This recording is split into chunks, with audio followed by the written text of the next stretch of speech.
Hello everyone, Professor Feist here, and today I'm going to talk to you about Director Ridley Scott and one of his movies, one of many, the making of the movie Blade Runner. Now, Sir Ridley Scott, as he is known, was born in 1937, so that makes him about 77 years old. He's had a long career and is still active as a director, but as I said, he's a Sir. He was knighted by Queen Elizabeth II in 2003 for his services to the British film industry. I want to talk just a little bit about his life, not much, and a little bit about how he approaches movies, and then we'll get into a discussion of the making of Blade Runner. So Ridley Scott is from an army family, so when he was young, they moved around a lot, lived in England, Wales, Germany. He studied at a couple of art colleges, so his background is extensively in art. He was very interested in painting and drawing. So you notice in his films there's a heavy emphasis on the visual and, of course, on the audio. So settings and background are extremely important to Scott's films. And he does this in a variety of ways. So if you look through his career, you'll see a number of ways that he approaches how to integrate setting into a film. And he's in a number of interviews, he's mentioned that the setting is kind of like another character in a film. So, not surprisingly, there's extensive detail on sets, buildings, cityscapes. There's extreme lighting from the very bright to the very dark, sometimes quite next to each other in a film. So rapid transitions and sometimes slow, methodical attention to detail. So setting is very important for him. Music will be classical or electronic depending on the film. And again, he's trying to integrate the nature of the music into the setting, all in the idea of providing a world in which the characters can emerge and have the events and tell their stories. As I said, Ridley Scott has been around a long time. He's got about 23 films in a variety of genres. And one famous genre that he shot a number of films in, of course, is science fiction. So we have Blade Runner, Alien, and a fairly recent film, The Martian. He's done historical films as well. So we have Gladiator, Exodus. We have films that deal with issues of war and conflict, like Black Hawk Down, and human interest stories, which are a bit of a departure for him, but nonetheless, a film like Thelma and Louise that tells the story of two women and some of their attempts at liberation and the things that happened to them in the course of this. Now, some people would say that it's questionable to center heavily on a director when it comes to a movie. After all, many people are involved in a film. What role do they play? Aren't they important to the nature of a film? Makeup artists, costume designers, set designers, script writers. There's numerous people that go in. If you watch credits on a film, you'll see there's dozens of people involved in the making of a film. Well, don't they all contribute? Of course they do. But Scott is very much of the view, sometimes called the auteur view, that it really is the director who makes the film, who puts the final stamp. And as Ridley Scott has said in a number of in interviews, that he's the one that has the final say on the product and takes the credit for much of it, but also, as he said, takes the heat when things don't go well. So I'm not trying to rule out anyone saying they're not important, but I'm going to be siding much with Scott in the sense that a director really is a dominant voice in a film. Now, I want to look at a couple of films, but primarily concentrating on Blade Runner, but I'm going to look at the film Alien, which, as I've talked about in another video, where science fiction is linked to horror, Alien is a good film that bridges science fiction and horror. It's a good example of a science fiction film being very close to our world with this sort of twist that I had talked about. And in this sense, the alien is not a friendly alien like in movies of like E.T., but a nasty, very vicious alien and a parasite. So this movie, Alien, came out in 1979, not too long, just a couple years before Blade Runner. And it told the story of the ship's encounter, the ship and the crew, that is, their encounter with this alien life form. And it told the story of the aliens' life cycle as well, beginning at basically its different stages. Here I show a picture of it as a face hugger. Eventually lays an egg in a human host, bursts out. You get another stage of the creature's development, the famous scene where it erupts out of one of the characters' chests and runs across the room, and in the adult phase, where you have a creature that looks like the following. Now, all this takes place on a ship, so you have this stress of confinement, right? A sense of danger. And one of the interesting twists in this film is you would think, well, if you were on a ship, you'd have these weapons. Why wouldn't you just shoot the creature, right? If you were threatened like that, you'd corner it, shoot it, be done with it. Well, one of the interesting twists, as I mentioned again in other videos, a good science fiction always is close to our world, but it has a little twist. Well, this creature, if you shoot it, its blood is incredibly acidic. And if its blood gets on the floor or the walls of the ship, it will eat right through the ship. And then all of a sudden, you've got a massive hole in your ship and you're in outer space. You're going to lose all your oxygen. So what do you do? So it creates an interesting problem as to how to solve this issue of having a hostile alien on board. And you can't use all the technology at your fingertips in order to get rid of it. So if you haven't seen this movie, I recommend. It's a little bit dated, but it still holds up very well. But don't eat it. Don't watch it while you're eating or before you're going to eat dinner. Now, a couple of years after Alien, so Alien comes out in 1979. A couple years after that, 1982, is the release of Blade Runner. Now, there's several versions of this movie. So this has raised the question amongst film scholars and film historians is which movie or which is the real Blade Runner? All right, so we won't really get too much into that, but let's just talk a little bit about the making of this film. So it comes out in 1982. Well, it was a giant flop. It did not do well at all. Sometimes movies come out just at the wrong time. You'd think 1982 was a lot of technology was emerging and that a film like this that is really so saturated with technology would have done well, but it didn't. It was one of the most expensive science fiction films made to that date, but it failed to really score a profit. It was pulled shortly from the film, or from the movie circuit, and Blade Runner really got its life in home movies when the video players came onto the market and you could rent it and watch it. People started to develop a liking for this film, and it acquired a cult following. So it made a comeback. But in the summer of 1982, aliens looked like this. The themes of the movies were a little more upbeat. So, and this, of course, a couple of pictures from the famous movie E.T. So science fiction had a cuddlier, friendlier, a little bit less nasty of an approach. Now, Philip K. Dick did manage. He was the author of Do Androids Dream of Electric Sheep? And that is the book that Blade Runner is an adaptation of. He did manage to see parts of the film because Dick died around the time of the film's release, so he didn't actually get to go to a movie theater and see the whole thing. But he did get to go to a movie theater and see clips of it. And at first he had denounced the Blade Runner project because he thought it was, quote, dumbing down, unquote, the original novel.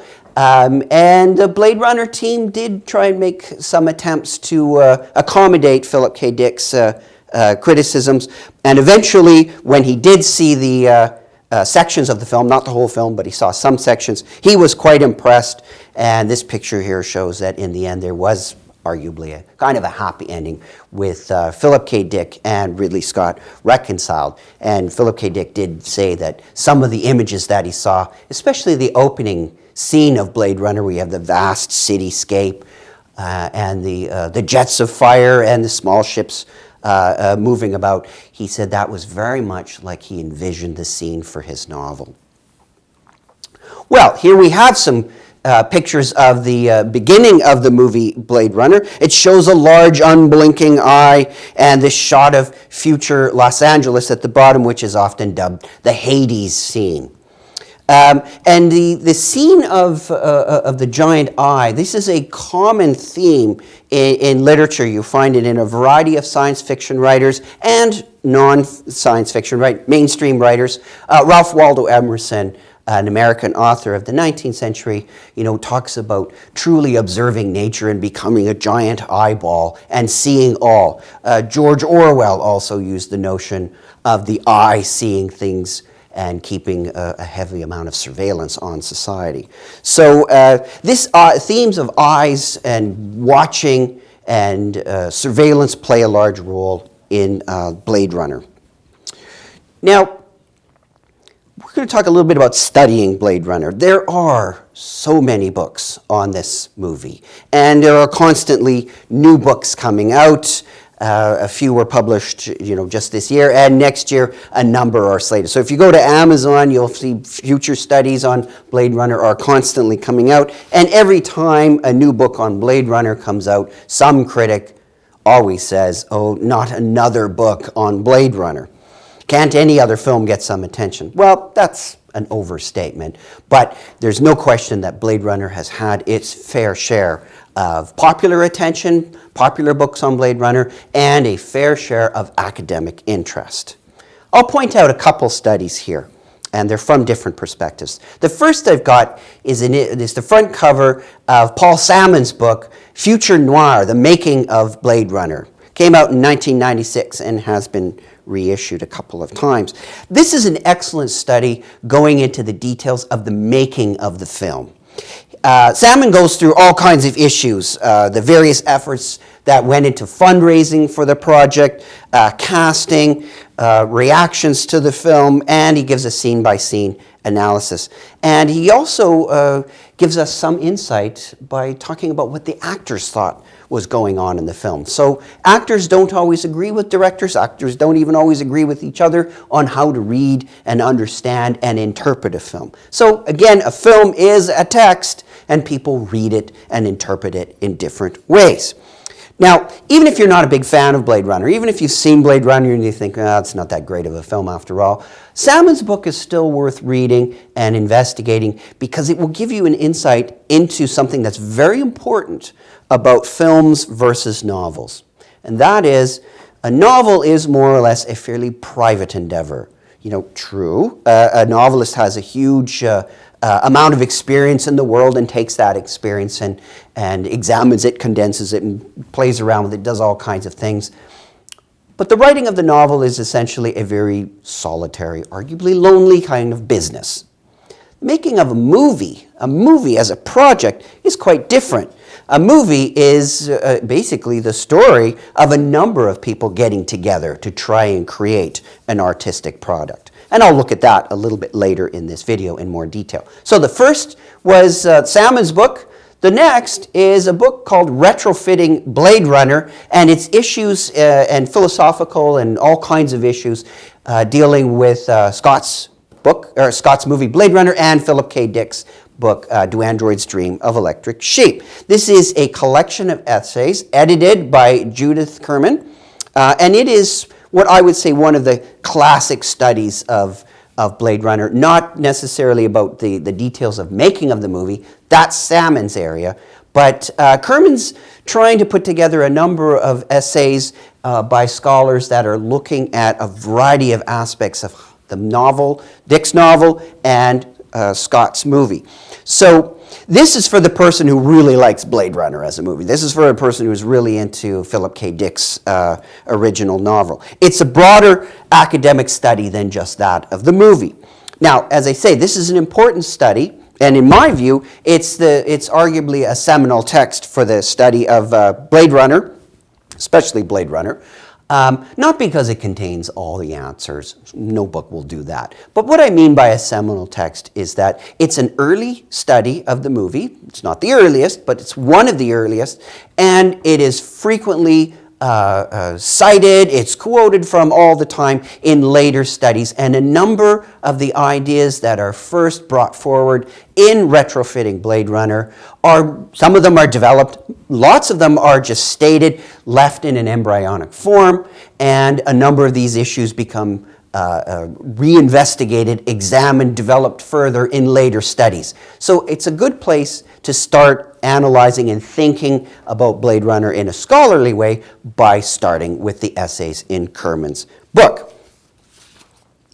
All right, another very helpful tool in studying Blade Runner is the 2007 version of Blade Runner known as the Final Cut. This is a DVD set, of course, having Ridley Scott's latest version of Blade Runner, but it also has a DVD that has a documentary called Dangerous Days, the making of Blade Runner. And there's a lot of interviews on it, excuse me, and it goes into more in-depth aspect of what authors thought and some of the casting problems. The interesting thing is, Dangerous Days, the making of Blade Runner, doesn't always agree with Salmon's views on everything. So there's some scholarly debate there. So those three are a good, solid start to studying the movie Blade Runner and trying to link it again to Philip K. Dick's original novel, Do Androids Dream of Electric Sheep? Now let's look a little bit at the making of Blade Runner. In the opening pages of his study, that is of Salmon's study, the making of Blade Runner, Salmon tries to argue that Blade Runner is a faithful adaptation of Philip K. Dick's Do Androids Dream of Electric Sheep? Now, not that the movie contains everything, of course. Salmon's not making that claim. But he says that it gets the essence. It gets what the movie gets what is important about the novel. It gets, as I said, the central essence. Now, of course, that's always contestable, because when someone makes a claim what a novel's central essence is, again, it is a claim and it's not self-evident. In some cases, it's not clear what a novel's essence is. Sometimes it's not even clear if a novel really has an essence. So the idea of claiming this is something that has to be backed up with an argument. And I'll look more at what we mean when we're talking about being faithful to a novel's essence. Now, Salmon says something else that I think is quite interesting and quite important for thinking about the making of Blade Runner.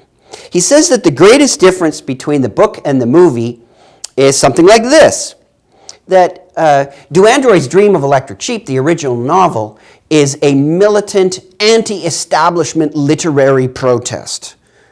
So Philip K. Dick, when he wrote this book, he's really going after what is sometimes referred to as the military-industrial complex, sometimes referred to as, the corporatization of society. So if you read carefully through Do Androids Dream of Electric Sheep, it is a large-scale social critique of the impact of technology, the negative impact of technology on our lifestyles, and the negative impact of technology on the very notion of what it means to be human. However, Blade Runner, he says, is a thoroughly capitalistic Hollywood production. Now, clearly, these are quite different. But again, this is stress on what I mentioned earlier, that a novel is a fairly solitary endeavor, whereas the making of a movie, that is a large-scale group project. And by capitalistic Hollywood production, what Salmon is basically referring to or alluding to is the idea that it takes a lot of money to make a movie, and you have to get backers, you have to get stakeholders, people who may not even care about the quality of the final product or whether or not the final product relates to the novel. They're just looking at it as an investment. Will I make money? Some people might even invest in an artistic project that they think is terrible. But again, it's the notion of investing and making some money. So to get the full flavor of the difference between, or the difference that Salmon is trying to bring out with these two short quotations, you'd have to read his book. But I'm just going to try and give you a little taste of what Salmon is after here. So I'm going to talk a little bit now about the making of the film, following in large part Salmon's discussion. First thing, the making of Blade Runner, the script. Now, Hampton Fancher is the first sort of character to begin in our story of the making of this movie. He's the original screenwriter. He had the novel recommended to him, so it's not the case that he was a big fan of Philip K. Dick to begin with. or science fiction in general, but he says that he just had some extra money at the time and had this novel recommended that he should read it and purchase the film rights to it. So, in about 1975, Hampton Fancher goes to meet Philip K. Dick to try and buy the film rights. Doesn't work out. So, he basically thought that he could make this film and make some money, but it's not working out. A couple years later, Fancher's friend, a fellow named Brian Kelly, he obtains the rights to the film and then insisted that Fancher should write the screenplay. And Fancher, at the beginning, what he tells us, didn't envision himself as the script writer, but thought that he would be more of the producer. So Kelly says, no, I think you should write the script to it. Fancher initially refused, but eventually was talked into it. So, eventually, after Fancher is talked into this, a producer comes on the scene, a fellow named Michael Dealey, in about 1978, has some interest in the project, liked Fancher's script after some rewriting. So that's an important thing, is scripts are written and rewritten and analyzed, and as new people come in, they make more suggestions, and the script is tinkered with constantly. So Michael Dealey comes in about 1978, so we're 3 years into the sort of from our beginning, and he starts to look for a director and a studio. So, finding a director. They work with one for a bit, who eventually quits. Then they offer the job to Ridley Scott, who refuses it. As he said, Scott says in a number of interviews, I just come off doing a science fiction film. I wasn't sure if I wanted to do another one right away. But then thinks about it again, and he accepts around 1980. A studio is found at this time, too, that's going to take on the project. So the shopping for a studio and a director is a long process. It's a difficult one. They have to rewrite the script, tinker with it again and again to make it more approachable, profitable, filmable, and so on. As Ridley Scott and a number of directors have said, the novels are essentially cerebral type objects. Scripts are often cerebral type objects. It's very difficult to get a script onto a screen. Two very different media. So, and I would always advise that if you have DVDs and you have DVDs that have director's commentary, you should go and watch the movie and listen to the director make comments of how they had to tinker with the script to get it so it would work on the screen. So scripts and screens are quite different objects. Now, even the script itself, as it was tinkered with constantly, it had changes, as I said, changes even in titles.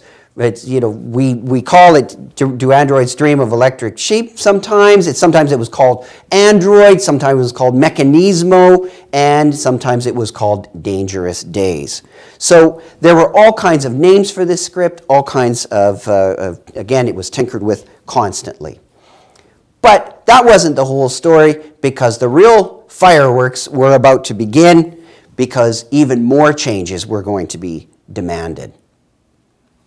So you have endless script rewrites to the point where another script writer came in, and in the course of all these script writing rewrites, you had what was the creation of certain kinds of problems in the film and the script, where one of which, and you can go again to Salmon's book to read about this in more detail, was the missing sixth replicant problem.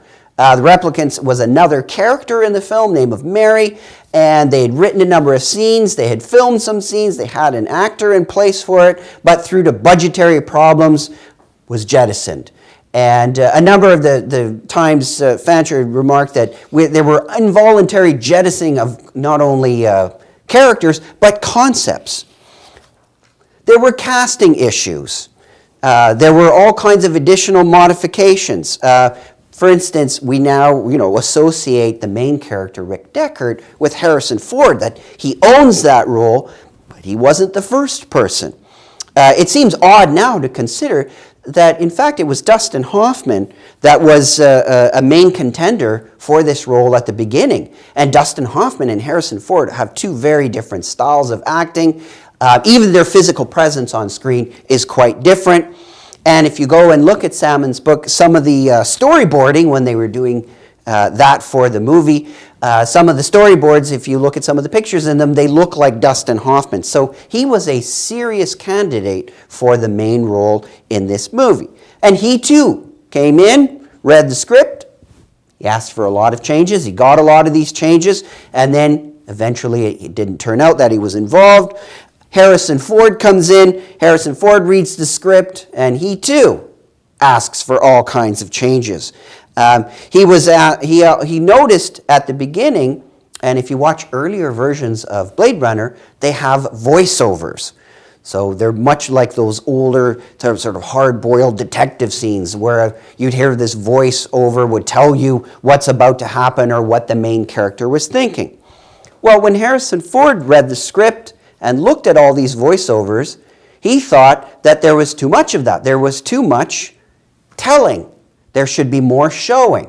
And as Harrison Ford puts it, that there was far too much telling of what a detective was going to do instead of showing the detective, as he says, doing some detective work. So in some, Harrison Ford asked, let's get away from the telling and do more showing. There were a number of issues with other casting members. There were tensions on the set, the crew and the director, all kinds of problems there.